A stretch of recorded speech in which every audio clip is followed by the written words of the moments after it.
اہل تشیع اور اسماعیلی جو آغا خانی ہے نا، ان میں تو کوئی جوڑ ہی نہیں ہے، یہ بالکل الگ ہے۔ اہل تشیع حضرات جو ہیں ان کے عقائد تو بالکل واضح ہیں، اور موٹی موٹی باتیں یہ ہیں کہ وہ قرآن مجید کو مکمل نہیں مانتے۔ اور کتنا مانتے ہیں؟ شیعوں کی مستند کتاب ہے اصول کافی، فروغ کافی، الشافی، یہ ساری کتاب الحمدللہ ہمارے پاس موجود ہیں۔ اصول کافی میں یہ روایت ہے حضرت ابو عبداللہ، یہ کنیت ہے حضرت امام جعفر صادق رضی اللہ عنہ کی، تو وہ حضرت امام جعفر رضی اللہ عنہ سے منسوب کر کے یہ حدیث بیان کرتے کہ حضرت امام جعفر صادق نے فرمایا کہ ہمارے نانا جان یعنی نبی کریم علیہ السلام پر جو قرآن نازل ہوا اس میں 17,000 آیتیں تھیں۔ اب کیلکولیٹ کریں آپ، جو قرآن ہمارے پاس ہے اس میں 6,666 آیتیں، اب 17,000 آیتیں اگر لی جائیں تو 80-85 پارے بنتے ہیں۔ اس کا مطلب یہ کہ موجودہ قرآن میں کہ تقریباً 55 پارے غائب، وہ آدمی کیسے مسلمان ہوگا؟ اسی جگہ یہ باب میں یہ حدیث بھی موجود ان کی، حضرت امام جعفر فرماد یہ جب سورت نازل ہوئی لإیلاف قریش ایلافہم رحلۃ الشتاء والصیف، اس میں 80 قریشیوں کے نام تھے جو بعد میں نکال دیے گئے۔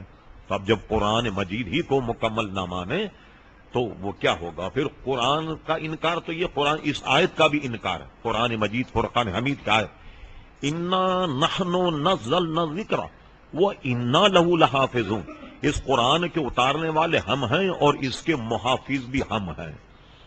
سمجھ گئے کہ اس کی حفاظت جب خدا کرے، اللہ تعالیٰ کرے، کیا اس میں کوئی رد و بدل ہو سکتا ہے؟ صرف آپ کو سمجھانے کے لیے کبھی آپ کسی کا بے دین بد مذہب کا شکار نہ ہو جائیں، یہ مثال اس لیے دیا ہے کہ بات آپ کے ذہن میں راسخ ہو جائے اور کبھی اس میں تردد نہ ہو۔ ایک مرتبہ شیعہ اور سنی میں مناظرہ ہوا، شیعہ کہتا تھا کہ قرآن مجید جو ہے اس میں گھپلا ہوا، سنی کہتا تھا کہ نہیں قرآن مجید مکمل۔ تو مناظرے میں کیا ہوتا ہے کہ ایک آدمی پہلے تقریر کر کے اپنے دلائل بیان کرتا، پھر وہ خاموش ہو جائے، 10-15 منٹ جو مذاکرے کے صدور ہوتے ہیں وہ طے کرتے ہیں کیا شرائط، پھر اتنی منٹ دوسرا مقرر تقریر کر کے اس کے سوالوں کا جواب دیتا ہے۔ جب شیعہ مناظر نے تقریر کی کہ قرآن مکمل نہیں ہے، جب وہ بول چکا، جب سنی عالم دین کی باری آئی، اس نے جان کر کے کہا الحمدللہ رب العالمین رب العالمین۔ شیعہ مناظر نے اعتراض کیا، کہنے لے سنیو تم کیسا مناظر ہے، تو بالکل جاہل لگتا، الحمدللہ رب العالمین کو رب العالمین پڑھ رہا۔ مناظر نے سب سن لیا مگر جان کر کے اللہ الحمدللہ ہے رب العالمین رب العالمین رب العالم، ایک ہنگامہ کھڑا ہو گیا۔ خود سنی بھی کہنے لے کہ بھئی تم کو کیا ہو گیا، غلط آیت پڑھ رہے۔ جب خوب ہنگامہ ہوا تو اس نے جان کر کے پھر دیکھا ارے یہ ہنگامہ کیسا ہے؟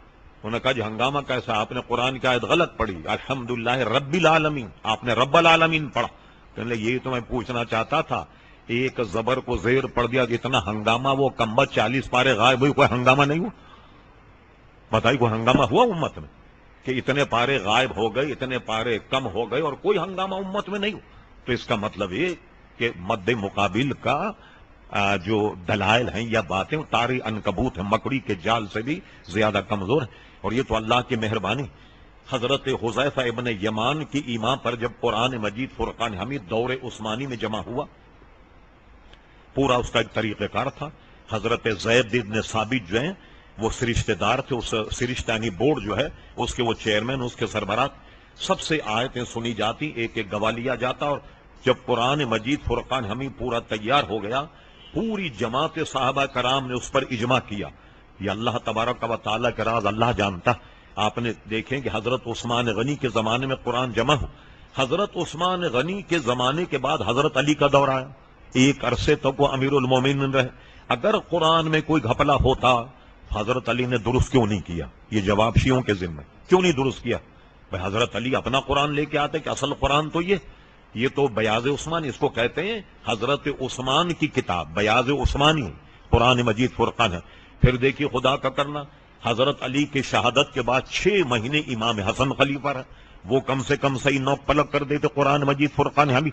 یہ حضرت عثمان غنی رضی اللہ عنہ، یہ اچھا ہوا بات آ گئی، گزشتہ جمعرات کو تھی 18 تاریخ، 18 تاریخ کو آپ کی شہادت ہوئی، اور یہ آپ کی شہادت کا مہینہ بھی، یہ بہت بڑا کارنامہ حضرت عثمان غنی کا ہے کہ قرآن مجید کو ایک جگہ جمع کرنے کے بعد اور رہتی دنیا تک آنے والے جتنے اختلافات ہیں ان سب کو حضرت عثمان غنی نے ختم کر دیا۔ اب آپ پوچھ سکتے ہیں کہ مولانا وہ جو حضرت عثمان زمانے کا قرآن وہ کہیں ہے بھی یا نہیں، یہ بھی بتا دوں۔ اس زمانے کے جو حضرت عثمان غنی نے قرآن مجید فرقان حمید جو جمع کی، پھر اس کی کاپیاں بنی 6-7 مختلف بلاد اسلامیہ میں اسے بھیجا گیا، اور صرف قرآن نہیں، قرآن کے ساتھ 2 قاری بھیجے گئے کہ اس آیت کا لب و لہجہ کیا ہے، وہ تلاوت کر کے بتائیں اگر کوئی اختلاف۔ اتنا اہتمام انصرام حضرت عثمان غنی نے کیا رضی اللہ تعالیٰ عنہ۔ تو اس قرآن مجید کے 2 نسخے اب بھی دنیا میں موجود، ایک نسخہ تاشقند کے کتب خانے میں روس میں، اور ایک نسخہ اس کا توپ کاپی میوزیم جو ہے استنبول وہاں موجود۔ اور روس والے جو تاشقند میں موجود ہے حضرت عثمان غنی رضی اللہ عنہ کا نسخہ، ان کا دعویٰ یہ ہے کہ جب حضرت عثمان غنی مصحف کی تلاوت کر رہے تھے تو جب بلوائی ان کا گھر پھاند کر ان کے گھر میں گھسے اور کسی نے یہاں نیزہ مارا حضرت عثمان غنی، یہاں سے چونکہ قرآن مجید سامنے تھا، یہاں سے خون کا قطرہ نکل کر قرآن کی اس آیت پر گرا، فَسَيَكْفِيكَهُمُ اللَّهُ وَهُوَ السَّمِيعُ الْعَلِيمُ۔ ان کا دعویٰ یہ کہ یہ وہ قرآن ہے جس پر یہ نشان بھی پایا جاتا ہے عثمان غنی کے خون کا، اور یہ روسیوں کے پاس۔ اب آپ کہیں گے مولانا ایک تو آپ نے استنبول بھیج رہے ہیں 50,000 کا وہ ٹکٹ ہو گیا، ایک روس بھیج رہے ہیں آپ، یہاں بھی 40,000 سے کم کا ٹکٹ نہیں، تو آپ نے اتنا لمبا چوڑا نسخہ بتا دیا۔ اب آپ کو آسان بتاتا ہوں، ایوب خان نے جس زمانے میں روس کا دورہ کیا تو روسی حکومت نے حضرت عثمان غنی رضی اللہ عنہ کا جو تیار کیا ہوا قرآن تھا اس کی پوری فوٹو کاپی ایوب خان کو دی۔ جب ایوب خان پاکستان میں آئے، وہ شاید آپ کو یا مجھے ملتی تو ہم کسی کو نہیں دیتے، یہ ایوب خان کی مہربانی تھی کہ اس نے پیشاور میں ایک بہت بڑا عملہ ساتھ اور ایک ٹرین کو بہت زیادہ پھول ہار اور لائٹنگ کر کے کراچی بھیجا، اور وہ قرآن مجید کا نسخہ کراچی میں Burns garden museum D J college کے قریب بنس گارڈن میوزیم کے قلمی سیکشن میں آج بھی موجود ہے، جس کا جی چاہے وہ دیکھ لے کہ جس کی ابتدا الحمد شریف سے ہوتی ہے اور اس کی انتہا والناس پر ہے۔ جو ہمارا قرآن ہے اس قرآن کا نسخہ آپ بھی موجود ہے، اس لیے کبھی آپ اس میں کوئی تردد نہ کریں کہ یہ قرآن مجید فرقان حمید جو ہے یہ وہ اوریجنل ہے یا نہیں ہمارے ساتھ، ورنہ صحابہ کرام حضور علیہ السلام کے وصال کے بعد 10,000 سے زائد ان کی تعداد تھی حفاظ کرام کی۔ 2 دفعے جمع ہوا، ایک تو جنگ یمامہ کے بعد جب مسلمہ کذاب نے نبوت کا دعویٰ کیا، اس کو مارنے کے بعد پھر جمع ہوا، اور اس کے بعد میں دور عثمان غنی رضی اللہ عنہ میں جمع ہوا، تو ہمارا مقدمہ تو اتنا مضبوط ہے۔ کیا بات پوچھی گئی تھی شروع میں؟ ہاں ایک تو یہ شیعوں کا تو یہ مذہب، آغا خانی جو ہیں وہ کسی نہ کتاب کو مانتے ہیں، نہ وحی کو مانتے ہیں، نہ کسی نبی کو مانتے ہیں۔ آپ کو تعجب ہوگا، ایک مرتبہ ہیوسٹن جب میں جاتا ہوں امریکہ تو ایک ریڈیو اسٹیشن پر میں بیٹھتا ہوں 2 گھنٹے 3 گھنٹے، پورے شہر کے لوگ ٹیلی فون پر مجھ سے سوالات کرتے، میں ڈٹ کر جواب دیتا ہوں۔ وہ ریڈیو اسٹیشن والے ایسے ہیں، بنیادی طور پر کراچی کے رہنے والے، ذاتی طور پر مجھے اور ان کے میں سارے خاندان کو جانتا ہوں، وہ وقت پورا میرے لیے ہوتا، یہاں تک کہ خبریں کتنی اہم چیز ہوتی ہے، خبروں کو ہی موخر کر دیتا، بھائی شاہ صاحب بیٹھے سوالوں کا جواب کسی نے مجھ سے پوچھ لیا۔ صاحب آغا خانیوں کی نماز کے متعلق کیا، کیسے نماز پڑھ؟ میں نے کہا ان کی کوئی نماز کی کتاب ہی نہیں، جب ان کی نماز کی کوئی کتاب ہی نہیں، جب وہ نماز ہی نہیں پڑھتے تو میں آپ کو کیسے بتاؤں کہ بھائی وہ نماز کس طریقے سے پڑھتے ہیں؟ بڑا اعتراض ہوا کہ بھئی یہ کہہ دیا وہ کہہ، میں نے کہا میں تو ابھی ہوں 6-8 دن ہیوسٹن میں، کوئی نماز کی کتاب ہو تو آپ لا کر کے مجھے دکھا دیجیے، لے آئیے آپ۔ پھر ایک مرتبہ آغا خانیوں نے مجھے مدعو کیا، شاید یہاں مدعو کرتے تو نہیں جاتا میں، جب مذاکرے اور معاملات ہوئے تو آغا خانیوں نے کہا بھئی ہم آپ کو مدعو کرتے ہیں لیکن اس میں شرط یہ ہے کہ سوائے آغا خانیوں کے کوئی نہیں ہوگا۔ میں نے کہا ٹھیک، چلیے ہمارے سوالوں کا جواب دے۔ اگر میں یہ سوچتا کہ آغا خانی میں تو نہیں جاؤں، یہ میری پسپائی تھی کہ گویا کوئی اسلامی اسکالر پاکستان سے آیا وہ ہمارا جواب نہیں دے پا رہا اور راہ فرار اختیار کر رہا۔ میں نے کہا ٹھیک ہم آئیں، پہنچ گئے جناب ہم جو سوالات انہوں نے کیے سارے مکمل ہم نے جوابات دیے. تو جو آغا خانی لیڈر تھا وہاں کا، اس نے کھڑے ہو کر کہا کہ مولانا ساری باتیں آپ کی صحیح ہیں، اگر آپ ہمارے اسماعیل کو جو امام مانتے، کل ہم نے آپ کی تقریر سنی تو آپ نے وہاں 4 اماموں کا نام لیا، تو 5واں امام اگر آپ امام اسماعیل کو مان لیں، ہمارا آپ کا جھگڑا ختم ہو جائے. اب میں ان کو کہتا ہوں تو بے ایمان تھا، تو بے وقوف تھا، تم لوگ تو سارے گدھے، تم لوگ تو کچھ نہیں جانتے، بات تو خراب ہو جاتی. تو وہاں آدمی کو قابو رکھنا ہوتا. پھر ہم نے کہا کہ ٹھیک ہے چلیے اس پہ غور کر لیتے ہیں، بیٹھے آپ سامنے. جو 4 امام ہم نے آپ کو بتایا، انہوں نے بچے کے پیدا ہونے سے قبر میں جانے تک کا پورا ضابطہ اور پورا جناب زندگی کا نظام دیا. ٹھیک. آپ آئیے، آپ کا امام جو اسماعیل ہے اس نے آپ کو کیا دیا، لائیے آپ، میں بیٹھا ہوں، لائیے کتابیں کہ مسئلوں کے زکوٰۃ کیسے دے، آدمی نماز کیسے پڑھے، حج کس طریقے سے، اس کے مسائل کیا ہیں، زندگی گزارنے مسائل کیا ہیں، کوئی آدمی مر جائے تو ترکے میں باپ کو کیا ملے گا، ماں کو کیا ملے گا، کوئی ہے نظام آپ کے پاس؟ وہ لاجواب ہو گیا. اب جب میں نے کہا آپ کے امام کے پاس کوئی نظام ہی نہیں، تو آپ بغیر نظام کے ہمیں کہتے ہو کہ ہمارے بھی امام کو مان لیا جائے؟ سب کے سب لاجواب ہو گئے.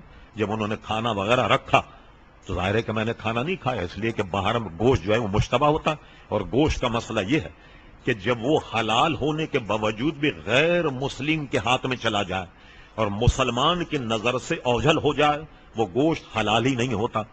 تو ان کے لیڈر بہت بیچارے پریشان، جی ہم نے تو اتنا اہتمام کیا. میں نے کہا بے فکر رہیے، وہ دہی رکھا ہوا تھا، رائتا. آدمی کو زندہ رہنے کی ایک روٹی کی ضرورت ہوتی ہے، میں نے رائتا سے روٹی کھا لی. لیکن ان کو پسپا کر دیا میں نے کہ وہ سمجھے شاید ہمارے سوالوں کو جواب نہیں دے پایا.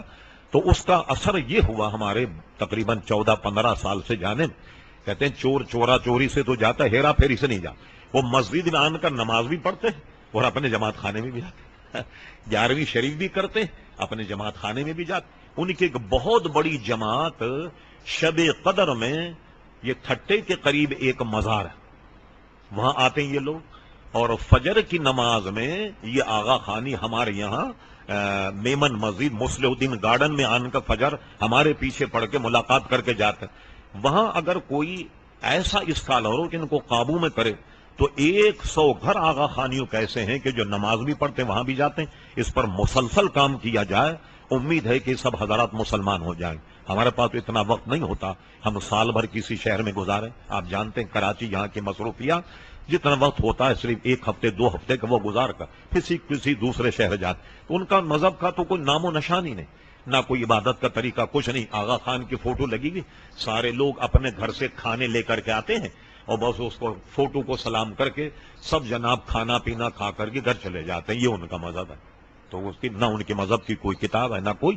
البتہ ایک آغا خانی جو بعد میں کنورٹ ہوا، اس نے پھر ان کی پول کھول کر کے پھر سارا کچھ لکھا ہے. وہ کتاب ہمارے پاس موجود ہے کہ وہ آغا خانیوں کا مذہب کیا ہے. کوئی مذہب نہیں، نہ قرآن کو مانے، نہ سنت کو مانے، نہ دین کو مانے، وہ کوئی مذہبی لوگ نہیں.